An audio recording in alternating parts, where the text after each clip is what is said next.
जय गुरु संतपति। आदरणीय संत समाज, हम लोगों के बीच एक श्रद्धालु ने एक प्रश्न रखा है कि क्या ध्यान के साथ श्वास का संबंध है। प्रश्न यह है कि ध्यान करते समय क्या सांस को रोकना पड़ता है कि बिना रोके भी ध्यान होता है। बहुत ही सुंदर प्रश्न है और जो साधना करते हैं, जो वास्तविक ध्यान करते हैं, उसे समझ में आ रहा होगा कि यह प्रश्न क्या है। आदरणीय संत समाज, ध्यान के साथ श्वास का गहरा संबंध है। अर्थात जो ध्यान करेंगे उसके साथ सांस के साथ उसका संबंध जुड़ा हुआ है। अब आते हैं थोड़ा पीछे से। श्वास के साथ ही मन का संबंध है। जिसकी श्वास की गति जितनी अधिक होगी उसका मन उतना ही चंचल होगा। इसलिए श्वास की गति तीव्र होने से मन की चंचलता अधिक होगी और मन की चंचलता अधिक होगी तो फिर ध्यान टिकना संभव नहीं है। स्वामी जी अपने ग्रंथों में स्पष्ट रूप से कहे हैं कि जितना अधिक श्वास चलेगा उसके शरीर में काम का प्रभाव उतना अधिक होगा। इसलिए श्वास की गति को कम करना ही होगा। अब आते हैं श्वास को पूर्णतः रोकना और कम करना, इसमें अंतर है। जब हम मन को कंट्रोल करना चाहते हैं तो श्वास की गति को कम करना होगा। श्वास की गति को कम करने के लिए पहले प्रारंभिक शिक्षा में बहुत दिनों तक अभ्यास करना होगा और यह अभ्यास गुरु द्वारा बताए गए विधि से करना होगा। धर्म ग्रंथों में बहुत सारी विधियां दी हुई है जिसको हम लोग प्राणायाम कहते हैं, जिसे पूरक, कुंभक और रेचक के माध्यम से हम लोग करते हैं। लेकिन यह विधि पूर्णतः गुरु के द्वारा बताई गई क्रिया से करनी चाहिए, अन्यथा यह काफी हानि भी कर सकता है।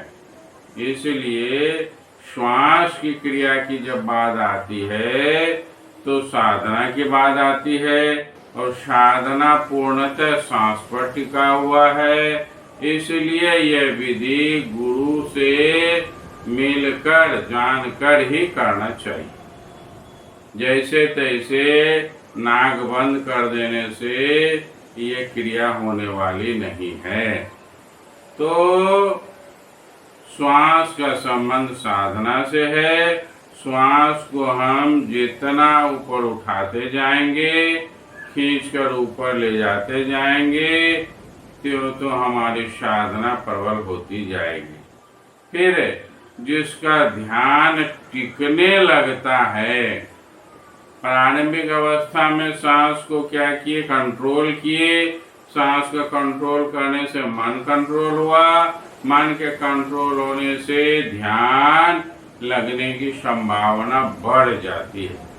अब जब ध्यान टिकने लगेगा, सामान्यतः ध्यान टिकता नहीं है।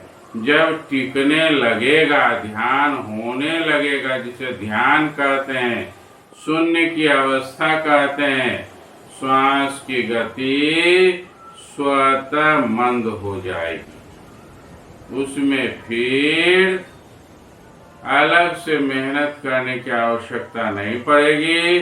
श्वास ध्यान तक जाने के लिए श्वास को पहले उसके जितने भी क्रिया करते हैं हम लोग गुरु के सानिध्य में रहकर श्वास के साथ खेल करते हैं, प्राणायाम करते हैं, और फिर ध्यान टिकने जब लग जाता है तो फिर स्वतः काम चालू हो जाता है। उससे पूर्व जो श्वास को नियंत्रित नहीं किया, श्वास को नियंत्रित नहीं कर सका, सत्यता यह है कि उसका ध्यान नहीं टिकेगा।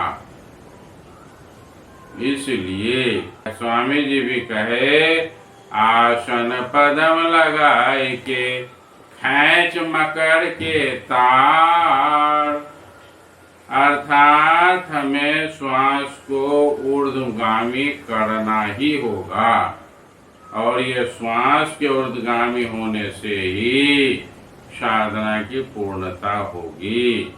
इसलिए ध्यान में श्वास का बड़ा ही महत्व है। ये संपूर्ण प्रक्रिया गुरु प्रदत्त है, इसलिए मैं इससे विशेष और क्या बताऊं। ये सवाल का जवाब यह है कि सांस के साथ ध्यान का पूर्णतः संबंध है, साधना का पूर्णतः संबंध है। जिसका श्वास जितना धीमा होता चला जाएगा उसे ध्यान में उतना लाभ होता चला। ऐसे भी देखा गया है कि जिसे पूर्णता प्राप्त संत हैं भीतर की ओर ऊर्ध्वगामी की होकर के भीतर की ओर प्रवाहित होने लगता है। आदरणीय संत समाज, इसलिए श्वास को नियंत्रित करें और फिर ध्यान में लवलीन हो जाएं। यही साधना की सही प्रक्रिया है। इसके लिए सच्चे गुरु, सही गुरु की आवश्यकता पड़ेगी। जय गुरु संतपति।